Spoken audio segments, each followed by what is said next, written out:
مفتی صاحب کی بارگاہ میں میرا یہ سوال ہے، اگر سب لوگ ایک دوسرے کے پیچھے نماز پڑھنا شروع کر دیں تو فرقہ واریت تو ختم ہو جائے گی؟ آج کل یہ چورن بیچا جا رہا ہے۔ میں ایک سادہ سوال کر لیتا ہوں۔ پہلی بات، کیا قرآن و حدیث میں کہیں پر یہ موجود ہے حکم کہ اگر سب ایک دوسرے کے پیچھے نمازیں پڑھ لیں تو یہ ختم ہو جائے گا کام؟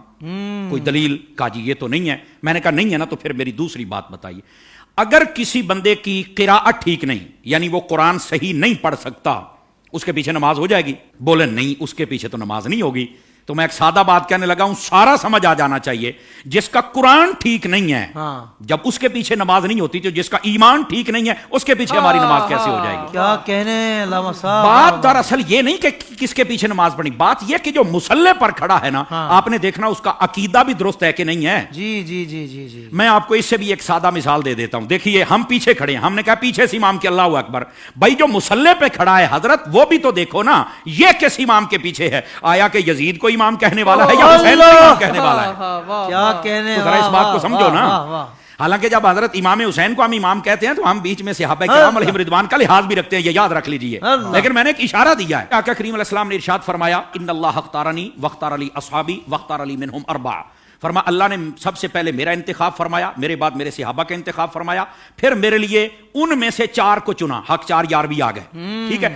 پھر اس کے بعد فرمایا، اس کے مختلف پہلو آگے ہیں، مختلف الالفاظ و طرق و سند، یہ روایت ہے، لیکن ایک روایت یہ بھی ہے، فرمایا ان قریب ایک قوم آئے گی، ینتقصونہم ویسبون اصحابی، جو میرے صحابہ کرام میں سے نقص نکالے گی، عیب نکالے گی اور گالیاں دے گی۔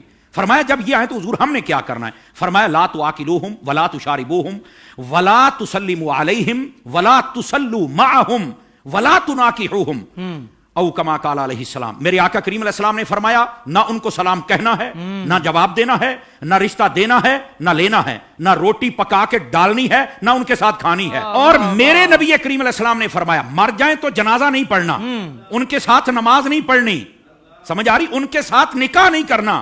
تو میں نے کہا یہ ہمیں چورن مت بیچو، ہم نے حضور کی حدیث پڑھی ہوئی ہے۔ اگر کوئی چاہتا ہے کہ ہمارے سامنے کھڑا ہو کر ہمارا امام بنے، امام بننے سے پہلے بندہ بن کے مجھے یہ بھی بتائے تیرا نبی کے بارے میں کیا عقیدہ ہے، تیرا صحابہ کے بارے میں کیا عقیدہ ہے، تیرا افضلیت صدیق اکبر بکار بارے میں کیا عقیدہ ہے، تو کل صحابہ کو جنتی مانتا ہے یا نہیں مانتا، تو نبی پاک کی اہل بیت کے بارے میں کیا کہتا ہے، یہ سارے عقیدے مجھے بتا دے، میں تیرے پیچھے کھڑا ہو کے نماز پڑھ لوں گا۔ کیا کہنے، کیا کہنے۔ ویسے یہ جو نمازوں کا شوق ہے نا، میں صرف اتنی بات بتا دوں بھائی جان، یہ ترمذی شریف میں روایت موجود ہے۔ ایسی روایات جب آتی ہیں تو پھر بیٹھ جاتے ہیں کیڑے مکوڑے، یتیم العلم یزید الفکر، وہ بیٹھ کے کہتے ہیں کہ نہیں یہ یوں نہیں، یہ یوں نہیں، یہ ٹھیک نہیں۔ میں نے کہا حضرت جب آپ کی اصل ہی ٹھیک نہیں تو آپ کو یہ بات کیسے سمجھ آئے گی؟ نبی پاک علیہ السلام تشریف فرما ہے، ایک شخص آ گیا، اس نے کہا حضور فلاں شخص فوت ہو گیا، جنازہ پڑھانا۔ فرمایا ہم نے نہیں پڑھانا اس کا، حالانکہ مشکاہ شریف پڑھ لو، حضور نے فرمایا جب کوئی فوت ہو جائے مجھے بتا کرو، جنازے میں پڑھاؤں گا۔ جی آپ اس بات کا اظہار فرمایا کرتے تھے کہ جنازہ میں نے پڑھانا، میں نے مفہوماً و مختصراً بات سنائی ہے، اس کا جنازہ کیوں نہیں پڑھا؟ جب سوال پوچھا گیا تو آقا کریم علیہ السلام نے فرمایا، انہ کان یبغض عثمان ابن عفان، یہ میرے عثمان سے بغض رکھتا ہے۔ جب حضرت عثمان کے بغضی کا جنازہ نہیں پڑھنا تو بتاؤ پھر ابو بکر کے بغضی کا جنازہ ہم کیسے پڑھ لیں؟ بتائیے کیسے ہم ان کے پیچھے نمازیں پڑھ لیں اور ان کے آگے کھڑے ہو کر ان کے جنازے پڑھائیں اور ان کے ساتھ ہم پیار کی پینگیں چڑھائیں اور ہم ان کو جفیاں ڈالیں؟ بھائی ان سب کو سمجھنا چاہیے، یہ ڈائریکشن ہے سیدھی سیدھی سڑک، یہ شفاعت نگر کی ہے، اس سڑک پر آ جائیں جس کا نام راستہ اہل سنت ہے، ہم تمہارے پیچھے کھڑے ہو کر نمازیں پڑھنے کے لیے تیار ہیں۔ تو جب عقیدہ ہی واضح نہیں ہے تو آڈی پنجابی کہندے نے ویکھ کے زہر تو کوئی نہیں پیندا۔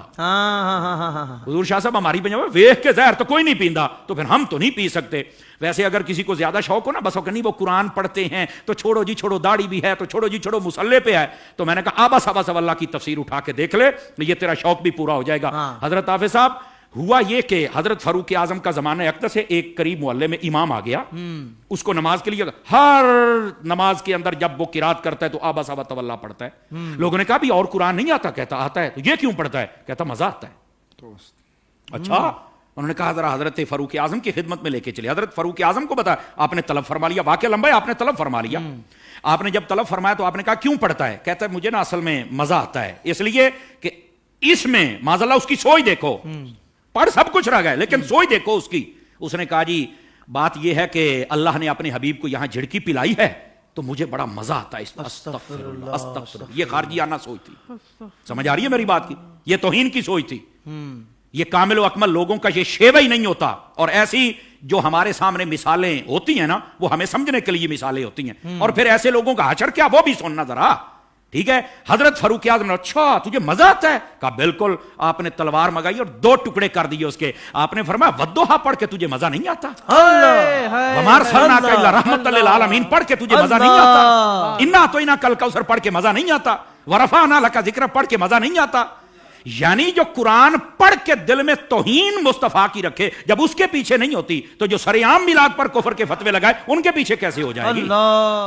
سوشل میڈیا پر اسلام کی صحیح تعلیمات جاننے کے لیے ابھی حافظ سائر قادری کا نیا YouTube channel Islamic digital studio subscribe کر لیں اور ہاں نوٹیفیکیشن بیل آئیکن کو بھی پریس کر لیں تاکہ ہماری نئی ویڈیوز آپ تک بر وقت پہنچ سکے.